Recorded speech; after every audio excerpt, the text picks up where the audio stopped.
Hi guys, you're here with myself and Johnny again at the Players Only Club for this week's review. We'll pick out some talking points and headlines and our great opinion on Top the games opinions. as per usual.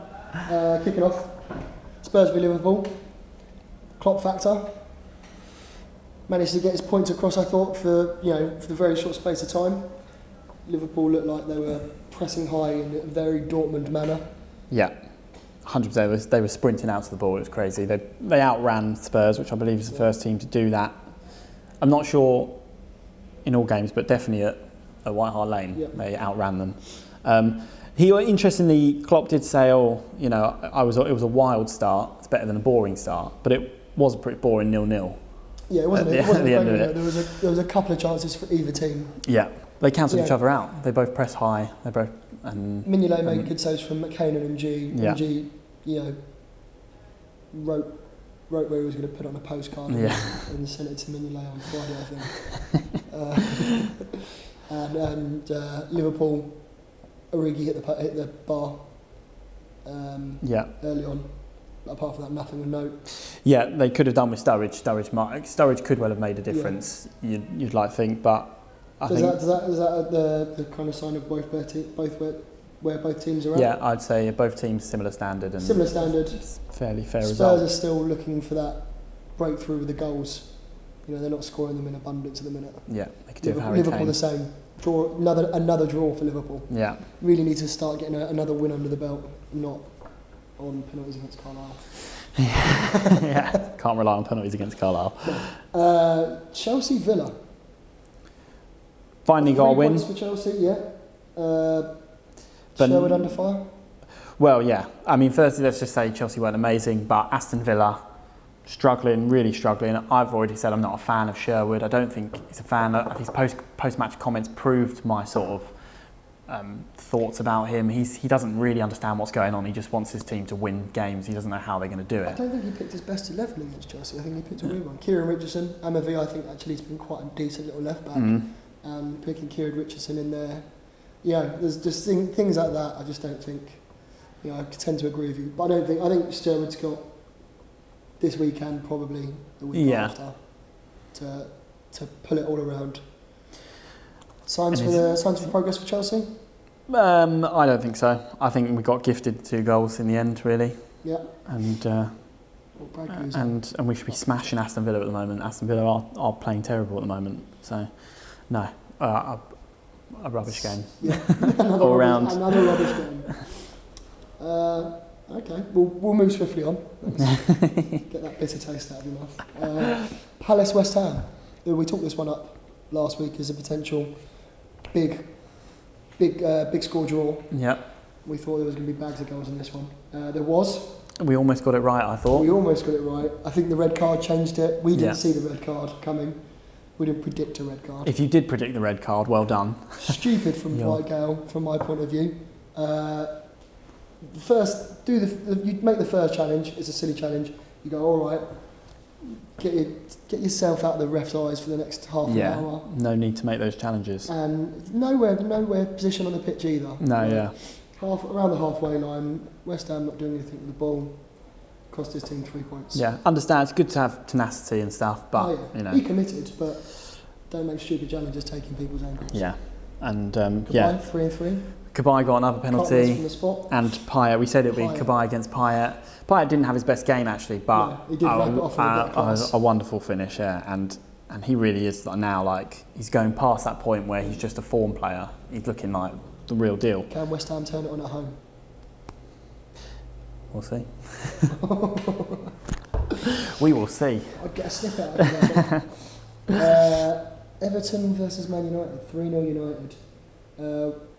I personally said I think this would be about which team played defensively least bad. I think my poor grammar was. Yeah, defensively least bad. And the answer was Man United played defensively least bad. Yeah, from what I saw from the game, Everton were shocking at the back. Yeah. I think they're obviously Coleman hasn't played for a while. Stones has been out injured. Howard goes down too easily. I think could have stayed up for the Rooney goal. Could have stayed up for who scored the Schneidlin goal. Yeah. making Herrera decisions obviously to had a chance. Yeah, I think United got it right. interesting. Van Gaal actually made some changes. Jones came in, Marshall went out wide. Lots been said about that. Herrera came in. Tactically it worked. Herrera came in, so you can't really argue with that. And is it a little look into saying actually, United team, they came off the back of a big defeat, which no one was really seeing. Them getting smashed that badly. Everton's a difficult game, and they smashed it. Maybe this Man United team is. Proves that they've got the squad as well. Yeah. Exactly. More depth than we all thought. Maybe. Yeah. So it's good. It's a very good win for Man United. City v Bournemouth. Wilfred Boney. We picked him out last week as one to watch, and he didn't prove us. He proved us right. Didn't prove us wrong. Yeah. He was fantastic. Sterling played very well. Yeah, I didn't see that coming ever. No, I mean it was his first senior hat trick, isn't it? Yeah. And I think another thing a lot of people are talking about, strength and depth. Questions have been asked whether when Silva, Toure, company players like that aren't about, can they do it? De Bruyne played really well. De Bruyne still the catalyst for me. Yeah, he's wicked from outside the box. Boney and Sterling, and Bournemouth weren't the most easy, weren't a difficult opposition to play against. That should be said. Navas tried not to score, but he also actually looked quite good. He looked like he could terrorise the lower level teams. Yeah, I mean he's a perfect squad player now. That's I think. But just lacking that final. He's lacking that final. Yeah, and experience. Bournemouth struggling. At least they scored. We didn't see them scoring, so they almost need to get to January, I think, and see if they can get a couple more players in to fix their injury woes. Yeah, I think most weeks is. I mean, they're almost writing that one off though. I mean, that's a, you never expect to get points at City. Give them a go. Yeah, that's true. Southampton and Leicester not as many goals as we predicted. No, well, we went for 4-2, didn't we? I thought it was going to be well, it did start like that as well. We weren't far off again. I mean, Leicester are terrible. They concede. They just will concede, which is awful. But they have Jamie Vardy, who and Riyad Mahrez as well off the bench. Yeah, well, we can't understand. Nobody understands why Mahrez is not starting at the moment. It's crazy, and he came on and made a difference. Player sleeping with manager's daughter. It's got to be something like that. I mean, I always said that Mahrez doesn't pass enough. But sometimes you don't have to pass. When you're doing as well as he does, you don't have to pass. It is as simple as that. Laid on a great one for Vardy as well. Well, exactly, and he got the assist, and he's got a fair few assists this season. So it's, but Vardy is coming to a point now where it doesn't feel like form anymore. He feels like Harry Kane from last year. Basically, it's like this is just gonna keep happening. Yeah, and you've got to give great credit to him for that. He's the best, one of the best players in the Premier League at the moment. Simple as that. The best striker. Yeah. Controversial. West Brom at Sunderland. 1-0 West Brom. Was it a goal? Should it have stood? No. I agree. And Alan Shearer said it should have, and he's an idiot. Pretty much all of the pundits have said it should have stood, based on the fact that Pantilimon is 6'8" and Berahino is a foot smaller than him, which is ludicrous. Terrible jumps into the goalkeeper. Goalkeeper then drops the ball because of that. Berahino didn't make an effort to, go for the ball. Foul. Yeah. In the first instance. One of the things Alan Shearer said was, he should have either caught it or he should have either punched it. In both circumstances, it still would have been foul because Berahino challenged for the ball and didn't win the ball. Yeah. So I thought, Sunderland very unlucky, but. We did say Sunderland were going to lose because managers always lose their first game for Sunderland. First away game, yeah. 4 managers in a row now. Unlucky Sunderland. Yeah. It was just unlucky for them. Having said that, Sunderland didn't look like they were up to much at the other end of the pitch. No, it was a fairly dire game, wasn't it? Biggest talking point was James McLean at the end, at the final whistle. Yeah. Celebrating being the immature player that he probably is. I probably would do that as well. Celebrate in front of the opposing fans. Yeah. Yobbish mentality. Yeah, let's not dwell on him. He doesn't deserve our time. We don't condone that here at the Players Only Club. No, not at all. To Vicarage Road. Watford 0, Arsenal 3. They've quadrupled their goals against tally at Vicarage Road. Arsenal well-earned, resounding victory. Struggled for 60 minutes. Yeah, Well, as I said, struggled. Watford played well for 60 minutes. yeah. And put it against us. You know, there was a couple of times where they could have got in maybe a bit of better quality. They might have scored a goal. Yeah, but in the end, clinical from Arsenal. There was in the first 60 minutes there was a hint of, are Arsenal going to do an Arsenal? Are they going to go and lose this game that they should not lose? Yeah. But they didn't. Seemed to be ruthless. Yeah, Like 15, 20 minute periods of ruthlessness.